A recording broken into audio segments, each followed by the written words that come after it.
Okay, chapter 5, Mishnah 4, which is continuing on in the tens and continuing on really in the 10 tests.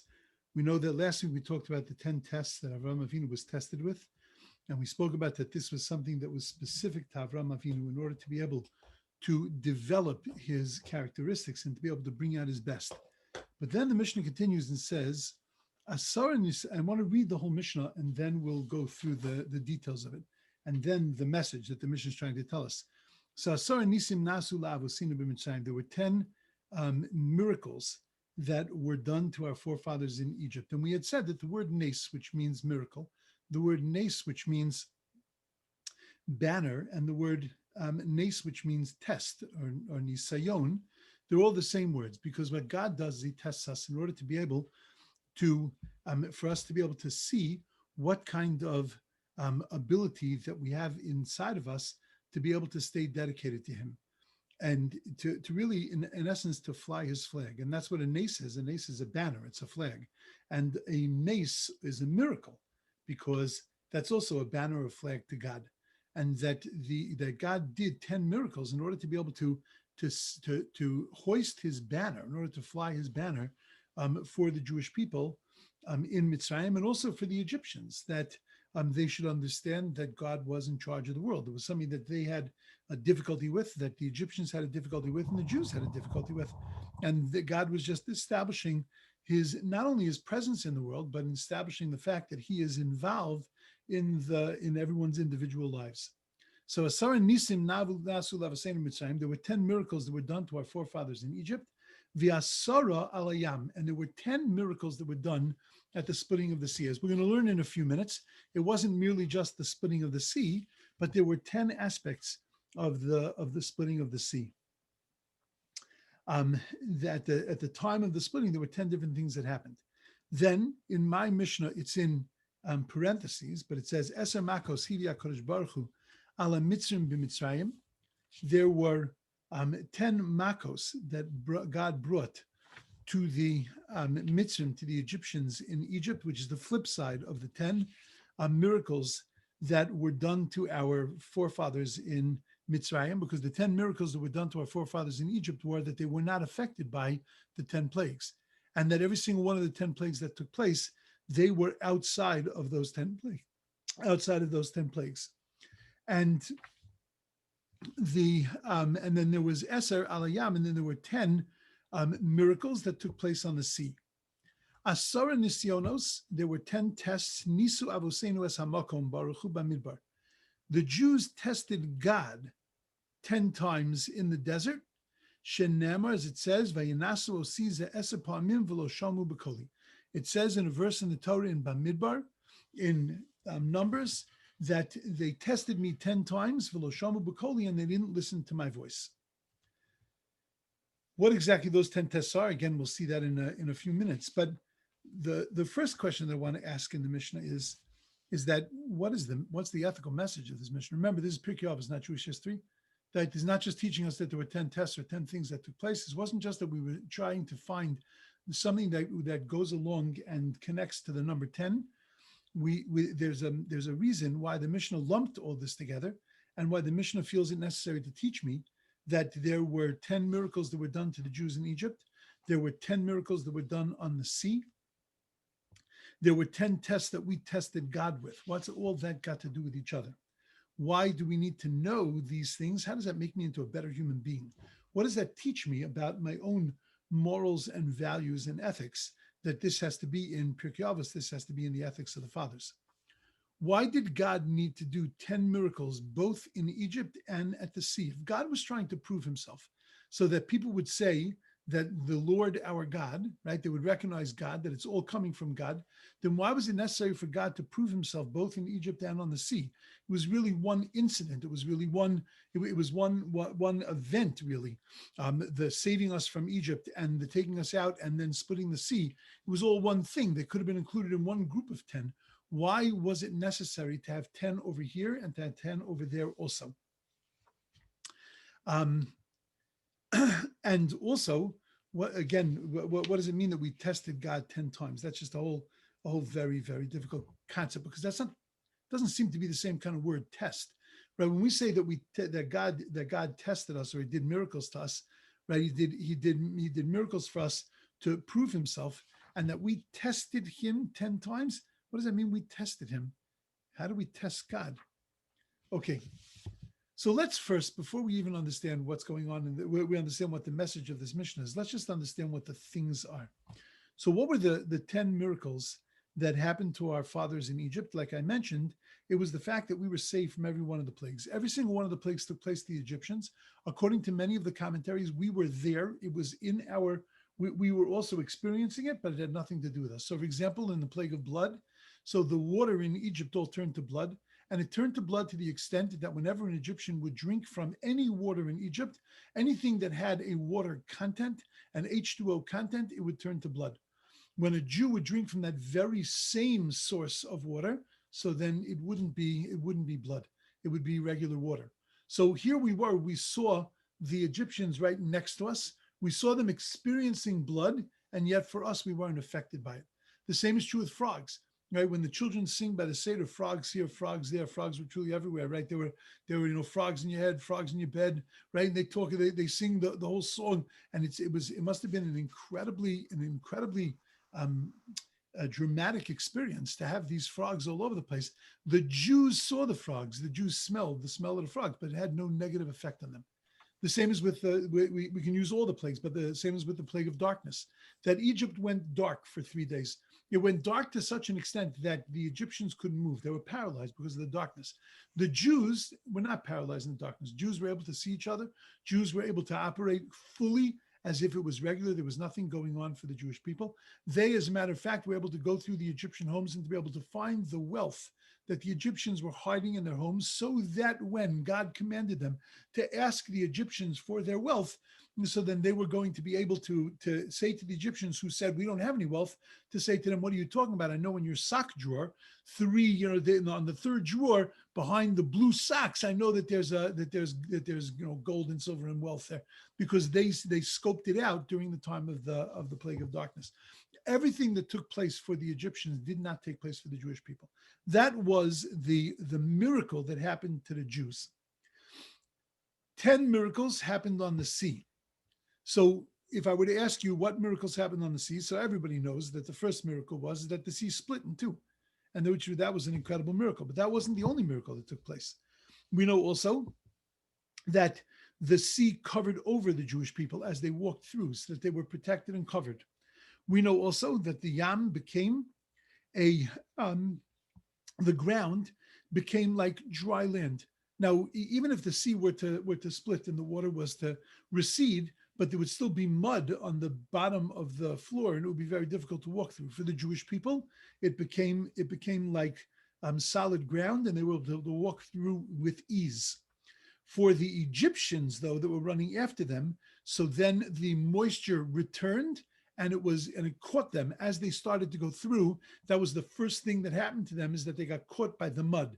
Then the waters crashed down on them, and of course, the rest is history. But for them, one of the miracles was, again, that the ground that was just dry was now wet and muddy ground. The fifth miracle that happened was that the ground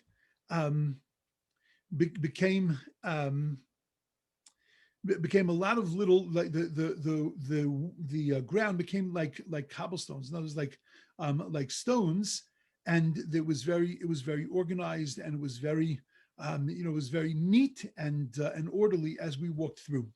The sixth miracle that happened was that the water itself became hard like bricks, so that when it crashed down as bricks would crash down on the Egyptians.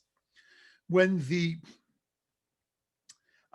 sea split, it didn't split into two pieces or into one pathway. It split into 12 pathways, so that every single tribe could have its own path. A lot of symbolism in that, but just know for now that was one of the miracles. Another miracle, the eighth miracle, was that it was clear that the water was actually like glass, and that they could see through, so they could get the encouragement and see their fellow tribesmen were also going through the same thing, and they were also going through the water, and that everybody was saved. when they came out when they were in the water, the water they were able to grab water from the sides. They were able to take water from the walls of the split, and they were able to drink that. It was very sweet and beautiful water. And then once they came out, so then the water itself, which was so sweet and beneficial to them, so then the water piled up like piles and then crashed down on the Egyptians. So we understand that there were not just one miracle, but there were 10 miracles that happened to the Jewish people. Then I just want to explain the Mishnah again before we talk about what its meaning is. Then there were 10 makos that God brought on the Egyptians on the sea. So they really are some of the inverse of the things that we just mentioned. We also add on the way that they drowned and the way that they were destroyed by the water. And then it tells us that there were 10 tests that we tested God with. And what were those tests? So test number one is that before they went into the Yamself, so they turned to God and they said to him, there was no burial grounds in Egypt, that you took us into the desert in order to be able to bury us. That was test number one, that here it was, God was doing such an amazing thing for them, and all they could say to him was, what, you couldn't kill us in Egypt? You had to take us out of here? Such a Jewish thing, right? And then the second thing is that when we came out of Yamsuf, so then we said, in the same way, the Jews were petrified when they came out of Yamsuf. You have to understand, they crossed through the sea, they're on the other side, they watched the water crash down on them, and no Egyptian, they didn't see any Egyptian, not one Egyptian with their eyes did they see. But says the Medrash, what did they say? They said that in the same way that the Egyptians, that we came out on this side, the Egyptians must have came out on the other side, and they're going to come and they're going to get us. So they rebelled against God because they were complaining to him, again, right after Yamsuf. Then 3 days later, they were walking through the desert, and they came to bitter water. And when they came to the bitter waters, they said, they started to complain to God. They started to complain to Moshe. And they said, that what are we going to do? What are we going to drink? You just saw the sea split. You just saw 10 plagues that happened right around you and didn't affect you for one iota. And you have a bitter water pool in front of you, and you turn to the very same God that did all these miracles, and you say to him, hey, what are we going to drink? Huh? What are we going to drink? Where's the Coke? Right? That's your reaction to this? That was a test to God. Then when they came to Refidim, they didn't have any water to drink, so they fought with Moshe. Then when Moshe said to them that you shouldn't take from the mun any extra of the manna started to fall. Jews are complaining they don't have nothing to eat. God throws manna down from the heaven. The manna could taste like anything you wanted. It was an incredible miracle. And then God says to them, but only take enough for one day. Don't take any extra. Tomorrow you'll have, don't worry about it. So of course there were Jews that went out and they took more than what they were supposed to take. And that's a test of God's patience, a test of God. When Moshe said to them, don't take on Shabbos, take on Friday a double portion, which is the reason why we have 2 challahs every Shabbos. We have 2 challahs at every meal, is a reminder of this miracle that took place on Friday. Every day God said, don't take an extra portion because it'll turn to worms, and it did. On Friday, he said, today you could take an extra portion because you can't collect it on Shabbos, and it didn't turn to worms. And we had enough for Friday and enough for Shabbos, and that was a great miracle. And therefore, to remember that miracle, to memorialize it, so then we take 2 loaves of challah at every meal on Shabbos.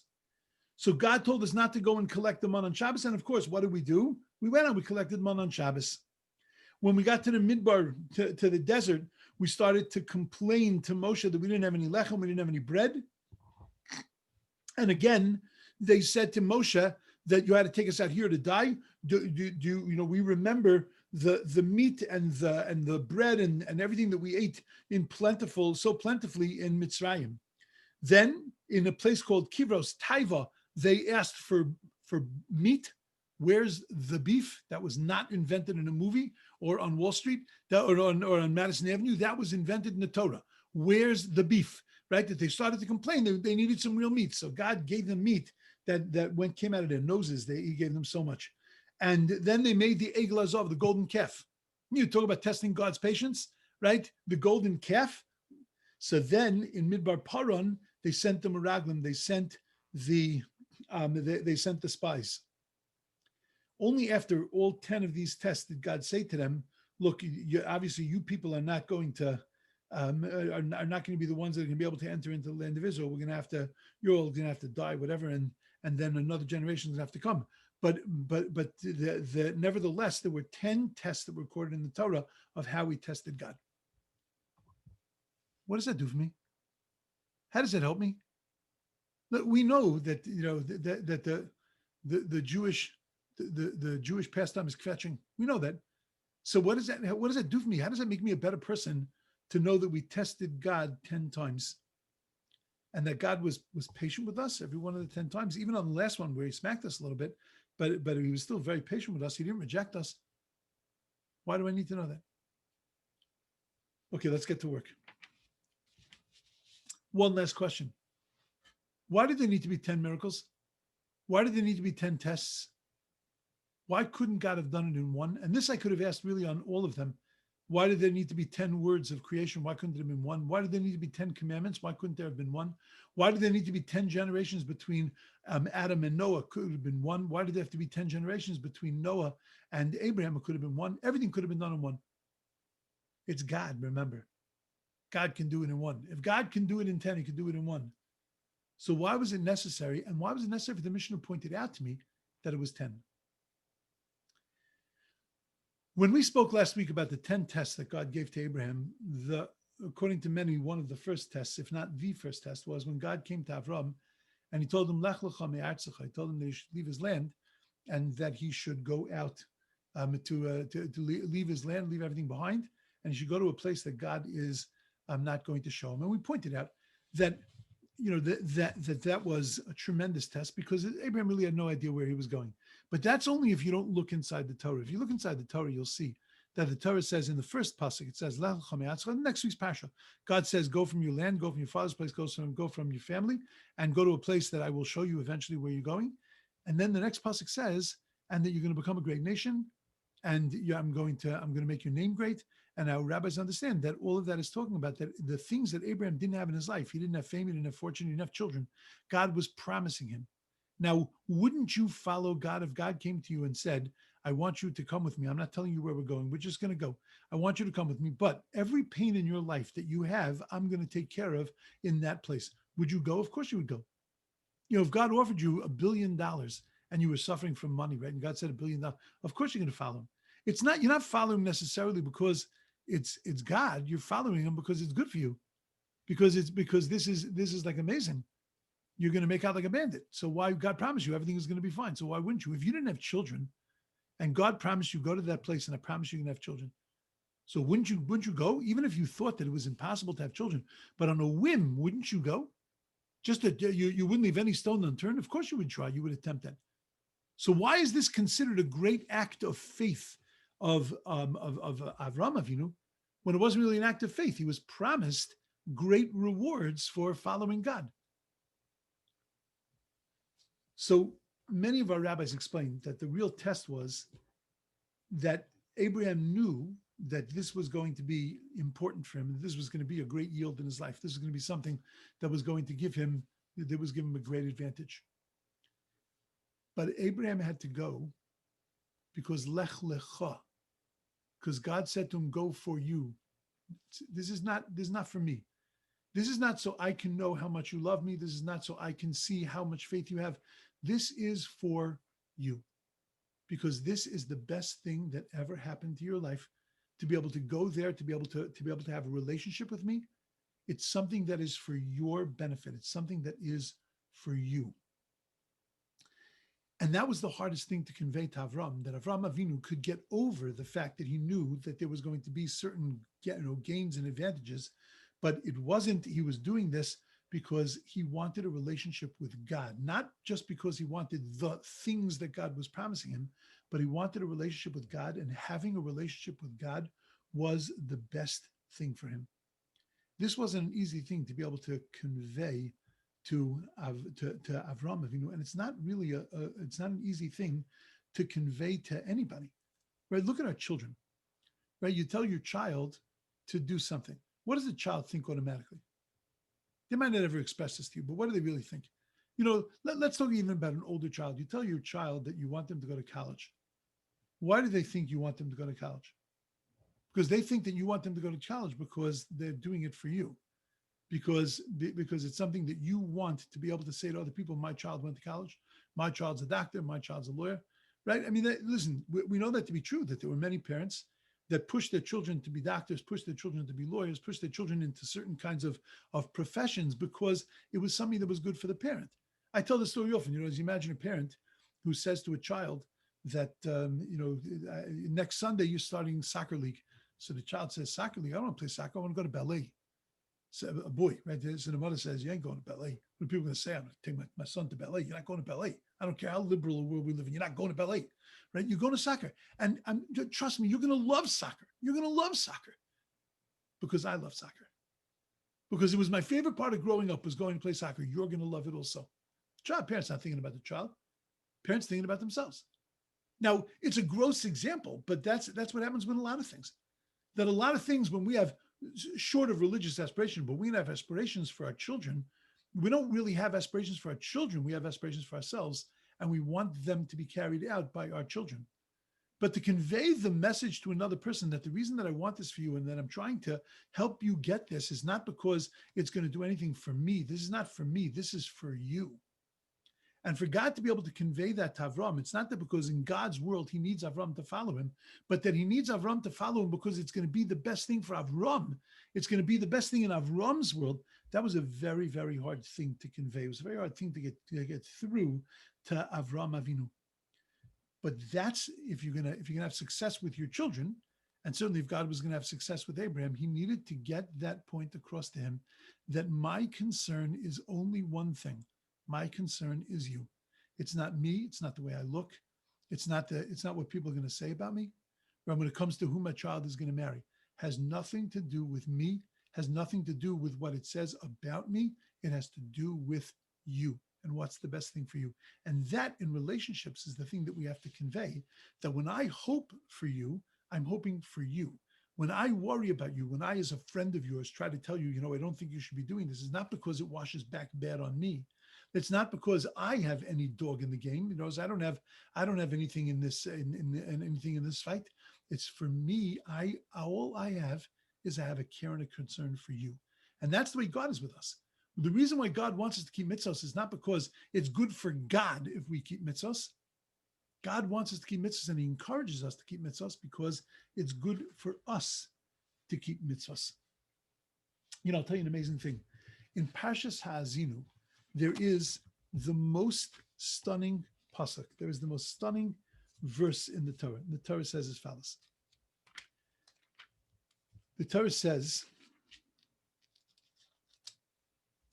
talking about an eagle in Ha'azinu, in the last song of the Torah, that the Torah says, Yifros knafav yikacheyu, that he's going to spread his wings and take his children, Yisa'eyu al evraso, that he is going to carry them on his wings. And our rabbis explained that what does it mean that the eagle is going to carry his children on his wings? Because the eagle that knows that its enemy lives below him. The eagle's not worried about other birds. He flies higher than other birds. He's not worried about other birds. So he's not worried about anything on top of him. What he's worried about is the enemy below. He's worried about man shooting arrows. And therefore, when he carries his bird, he doesn't carry his bird with his legs. He carries his bird on his wings. And he says that it is better if the arrow is going to go, let it pierce me rather than pierce my child. Now tell me, is there anything that could be greater than that? Anything that sends the message to the child that I am here for you, that it's all about you, it's not about me. It's not about what's good for me, it's about what's good for you. I'm willing to give up my life for you. I'm willing to take a bullet for the team. I'm willing to take it for you. But if you look at the beginning, that was the end of the verse. If you look at the beginning of the verse, it says, Kinesha Yar Kino, that God is like an eagle that arouses its nest Al goes alav yirachif, that it hovers over its young. And the rabbis explain that. What does that mean? That means that when the eagle wakes up its children, the eagle doesn't wake up its children by going and shaking the children. What the eagle does is that it rustles the trees around it, and then eventually its young wakes up. So what it's saying is that look how careful, look at how concerned the eagle is with the comfort of its children, that it wakes them up in a very soft kind of way. It wakes them up in a very in a very dear kind of way. But what do I need that for? Because the Torah already told me that she puts her life on the line for her children. So what kind of praise is being added by this to say, and that she wakes up, that she wakes up her children in such a caring and concerned kind of way? Because what the Torah is telling me is something unbelievable. The Torah is telling me that you can put your life on the line, but it's no guarantee that you're really doing it for your child. It could be all about you. There is no guarantee that this is really, I'm doing this because of you. I'm doing this because of me and some need that I have and some desire that I have, something that I have to fulfill within myself. But when you wake up your child gently, when the way you deal with your child, a lot of times morning time when you're raising children, you remember that morning times was like a disaster. Morning times was like a war, right? You try to get your kids out of bed. Come on, get up. It's time already. You got to get up. Right. And it was craziness, right? Try to get them to sleep. It becomes craziness because you want them to go to sleep or you need them to wake up. But if it's they that need to wake up, so then they need to be woken up in a way that's beautiful, in a way that's comfortable, in a way that's endearing, in a way that's encouraging, in a way that when they get out of bed, they feel good about getting out of bed and they don't wake up in a storm. I can't tell you how many times I look at kids in class. I teach. So I teach high school, but I've taught younger children. And you look at them and you say, that kid fought with his mother today. I see it in bar mitzvah lessons. I can see when a kid walks into a bar mitzvah lesson. When he walks into a bar mitzvah lesson and he walks in and he's so tight, it's not because of me. Well, I mean, I help a little bit, but because I'm teaching him his bar mitzvah, which is not really on top of his list, but I'm worse than the dentist. But when he comes in, so you can see that he's all tense and he's all nervous. So a lot of times I'll say to a kid, that little rough ride with your mom, right? Yeah. And they just spit it out. And I don't know. But how many times is it that when we want something from our children and we end up battling with them, that it's not really what we want for them, it's really what we want for us. And that's what that pasuk is teaching us. That pasuk is teaching us that what's the greater praise? The greater praise is not that the mom is going to take an arrow for the child, because that could be for the mom, but that the mom cares about the way the kids wake up in the morning, that's a real concern. That's for the children's sake, not for the mom's sake. Kid calls up in the middle of the day and says, Mom, I forgot my sandwich. Kid's crying. I forgot my sandwich. The mom's thinking in her head, wait a second. 2 minutes before you left the house, I said to you, do you have your sandwich? And you said, yeah. And then a minute before you left the house, I said, do you have your sandwich? And you said, yeah, I'm going to get it. And then you walked out of the house without it. How many times do I have to remind you? And then what does the mom do? She takes the sandwich and she books it over to school and she gives the kid the sandwich, because my little tattler can't be without the sandwich. That wasn't for the kid. Might not have been for the kid. No, I'm not passing. I'm just saying it might not have been for the kid. It might have been for the mom. Because then the mom's saying to herself, what are they going to say? That kid walked out of the house without his lunch again. Boy, that mother's such an irresponsible mother. I don't want them saying that about me. I'll bring the lunch to the kid. But you didn't do anything good for the kid. What would have happened if the mom didn't bring it and the kid would have been given a peanut butter and jelly stale bread sandwich, right? Tomorrow he wasn't going to forget his sandwich. Guaranteed, wasn't going to forget it. That would have been for the kid. That it looks harsh, but that would have been for the kid. That's what God is trying to teach us. What God is trying to teach us is that it's all about us, and that it's not about him, and that this is the best thing for us. And that's why with 10 miracles, he took us out of Egypt. And with 10 miracles, he split the sea. Because what God wanted from us is to understand that he was doing this for us and that he was surrounding us with his love. And that's why he did it in 10. Because in one, he would have said, I love you, it's over.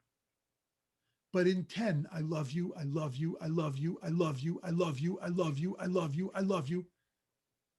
And he says it over and over and over again. And he sends me the message that God is waking me up by rustling the trees. He's not shaking me and pouring water over me and dumping my bed over and throwing pillows on me. He's waking me up softly. He's loving me because he wants me to thrive. He wants me to be the best that I could be. And that's the message that God said with 10. But why was it necessary to do 10 in Mitzrayim and 10 at the sea?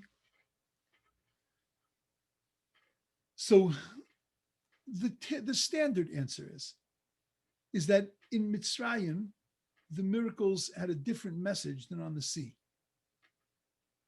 In Mitzrayim, God wanted us to know that he stood by our side and he wiped out our enemies. Not once, but 10 times.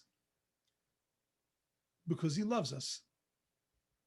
And it's number 10, not 9, not 17, because as we've learned in this chapter, 10 is totality. It's one whole unit. That with every possibility exists in 10, every type of plague. God did this to the Egyptians because he loves us.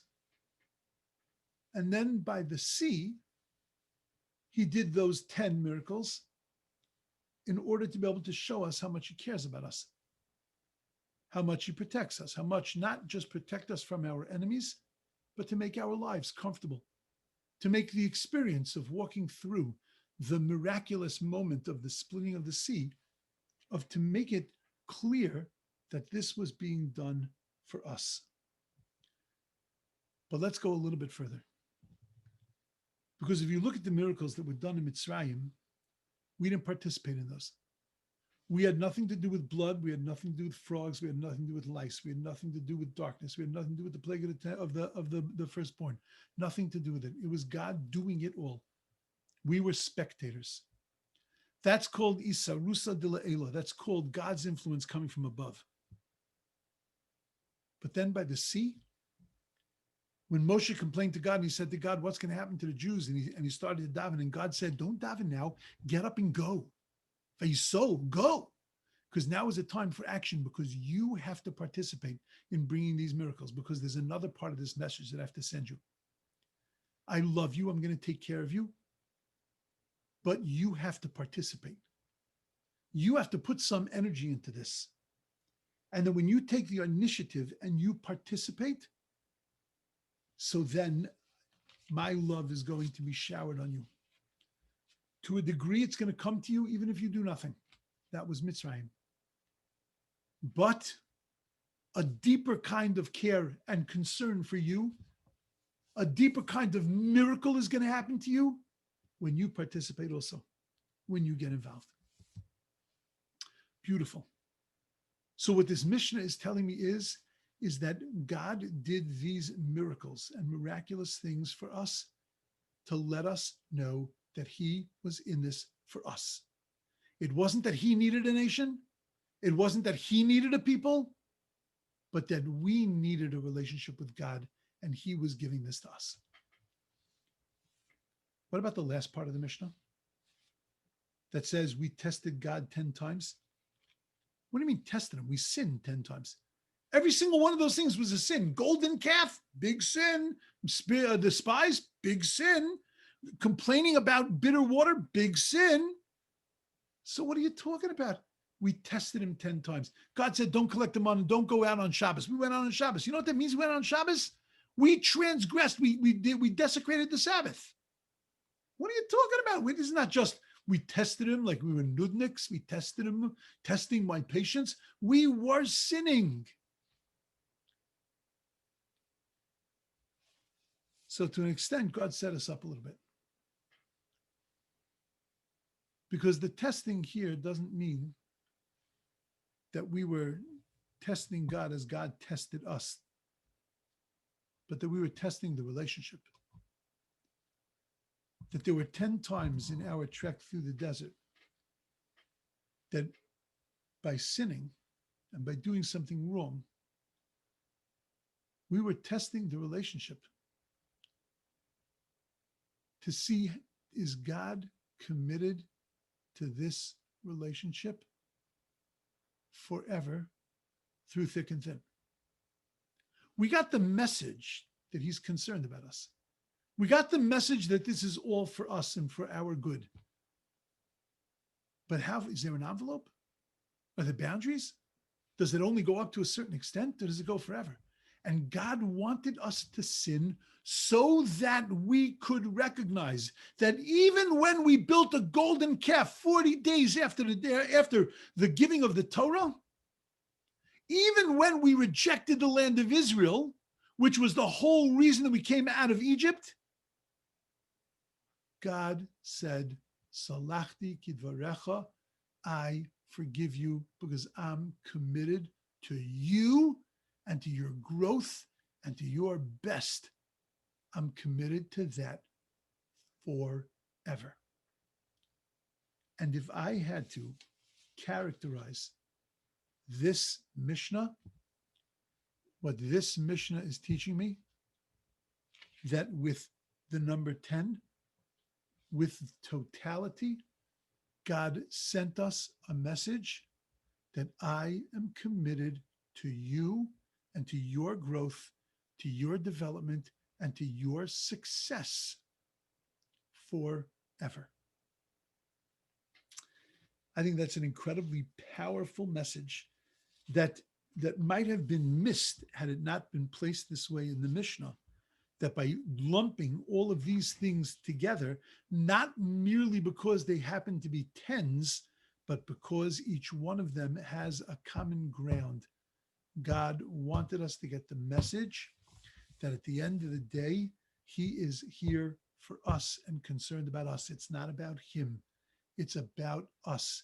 And no matter what we do, he's still committed to us and to our growth. Okay, that's tonight's thought. I think for the next 2 weeks, next week is, I'll be traveling actually on Monday to New York, to New Jersey, whatever. My daughter's wedding, and then the following Monday is Sheva Brachas. So I think that's going to be a little complicated for me. The following Monday, which is November, I think 7th or 8th, whatever that, I can tell you right now, whatever that Monday is.